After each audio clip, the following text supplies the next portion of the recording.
You're listening to ChartingWealth.com for Monday, the 18th of May, 2015. Let's see what happened at the end of the week. This is pretty much last week. You've got the last 2 days of the week right here. This is a 2-day chart. IYY is our total market index fund. So this is what the whole stock market has been doing. You can see that it has been in an uptrend, a little bit of a downtrend, and now it's crossed over between the 13th and the 15th going up, and we have some significant up movement. Actually, we can redraw our trend line now. We can actually, and this is how easy it is on freestockcharts.com and TC2000 to draw a trend line. Check that out. Might even be able to get a better one if we connected this lower. Remember the rule, bottom up, top down. We're just about there.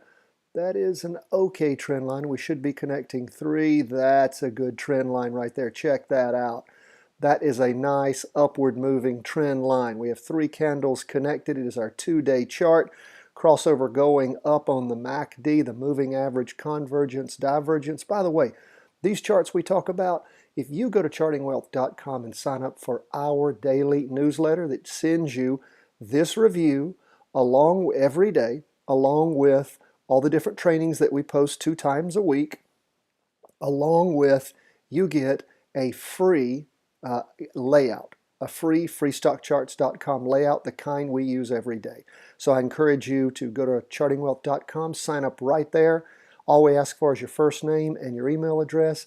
You will get only emails from us. We do not sell your name. We do not trade in them, just from us. And you can tell us to stop at any time, but you won't, because it'll work out great for you. Anyway, here's what we got. We have an up movement on IYY. Now let's move back to the 4-hour chart and see what we see. Well, we can see, again, the crossover way back here on the 8th. And again, it has been a nice up movement. We are well above the 2-day trend line. And again, we're continuing to see up movement. We saw the market slow down a little bit at the end of the day. This is what happened. This is a half-day chart. That's the morning. That's the afternoon on Friday. That is where the market ended, in an uptrend. These light green bars in the back are our derivative oscillator. Again, just something else we like to look at. We really pay most attention to the MACD, that is a moving average, convergence, divergence, and our trend line. Somebody asked me one time, if I could do nothing, have nothing else besides my candles, what would I want? And I would say I would want a trend line, because that's what I'd draw and that's what I'd go by. If I could choose 2 things, I'd choose exactly what you see on this chart, the 2-day trend line and the MACD. The MACD is not good when you have a market that is sliding sideways. That is something we get a lot of times this year, not helpful for us, but you can see that the MACD now has moved over, going up. Everything's looking fairly nice. It's when the market slides sideways that it gets complicated. Now let's go to, and we're out to 2 days already, and we're going to take a look now at SPY. What is that? Well, that's a Standard & Poor's 500, and that's an ETF, an exchange-traded fund that tracks that. It too crossed over between the 12th and the 13th. And again, we can redraw our trend line here, go from the down moving trend line to an up moving trend line. It looks like we can also connect 3 candles. Remember, we have some good teachings at chartingwealth.com on trend lines. Also, you can find them on our Facebook and Twitter.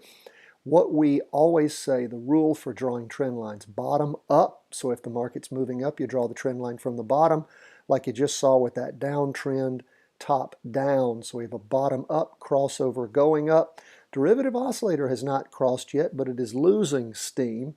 Again, our the real indicator we pay attention to is the moving average, convergence, divergence oscillator. That's the one we're really looking at, and when we see a crossover like that going up, makes us feel better. I don't like one that goes down for a short period of time, but I'm afraid that's what you get when you enter into the summertime trading zone and it starts getting choppy. Selling may go away is something that means a lot to us when a lot of the big money moves out and the volume decreases. Means that smaller amounts of money can move the market more, and it can get choppy and more difficult to chart.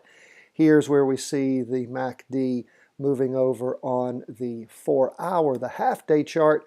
and you can tell, here's our 2-day trend line, we are well above that. That again is sort of a trigger for us. That gets violated coming down. We know that it's time to get out. So here's where the crossing over occurred on the 4-day. So we are in an up move on the 4-hour and the 2-day chart on the SPY. We also are in an up move on the IYY, the total market. Now, let's switch over to my favorite chart, which is the Qs. We see the same kind of thing. It's just now crossing over toward the end of the week. The Qs has been lagging behind a good bit on things, and we're going to redraw our trend line here. And yes, we can do that too. Well, not really as well. Looks like, and again, we want to try to connect 3 candles when we can, but if we can't, we can't. We have 2. We have a crossover going up. We'll see how things meet up on Monday as the market progresses. Let's look at the 4-hour chart.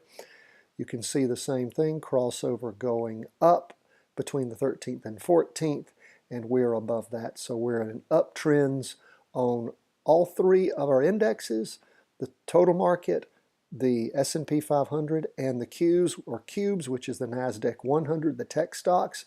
So that's where we end up at the end of the week, going into the new week on Monday, the 18th. Now, let's also take a look at gold.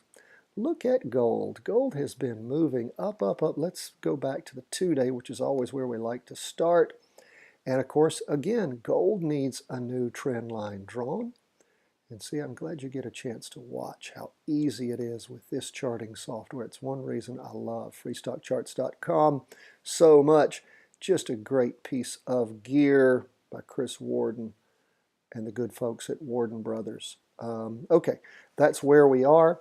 We have been in a this is the best example of where the MACD can fail you in a sideways slipping market. The MACD crossed over going up way back on the 25th of April.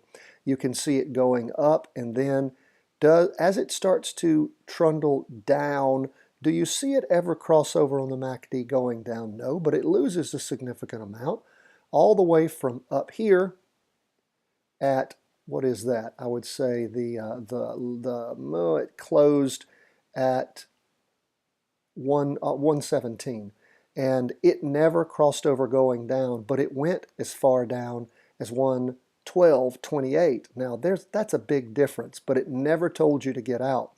That's the problem with the MACD in a sideways slipping market. A little bit of alliteration there. So we don't want to see this kind of market and try to trade this kind of market with the MACD. It's just difficult to do. So the best thing to do when things like that start happening is, again, utilize your trend lines and consider just getting out and waiting for moves. Well, we saw significant movement back on the 12th where gold did break out. Again, you could have stayed in. It never told you to get out. You would have panicked probably as the market lost over, but then it did recover, did keep its promise as the MACD usually does. And what did it do? Well, it crossed back over going up. If you'd have stayed in, you'd have been pretty happy at the end of the day on Friday. And of course, if we go to our 4-hour chart, you will see how the 4-hour chart, particularly back on the 12th and 13th, continued to shoot up.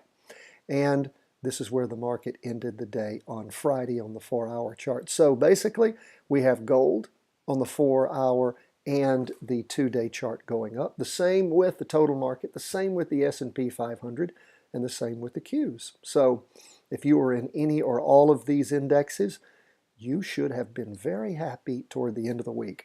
Now, the trick will be to watch it this week and see if those up moves continue. Again, like we continue to warn, sell in May and go away is an adage you hear in the stock market for good reason, because there's lower volume and it's easy to have a market that bounces up and down and all around, as opposed to the good strong moves in either direction that you see during the fat time of year during the fall winter trading zone. So be careful out there. Hope you have a great week trading and investing. Thanks so much for listening. Please join us on Facebook and Twitter. Sign up for the email like I said earlier. We love to hear from you. We love your comments. please feel free to post them all the time. And you can email us also from the site. We love to hear from you. Thank you for listening. God bless. Great trading and investing to you.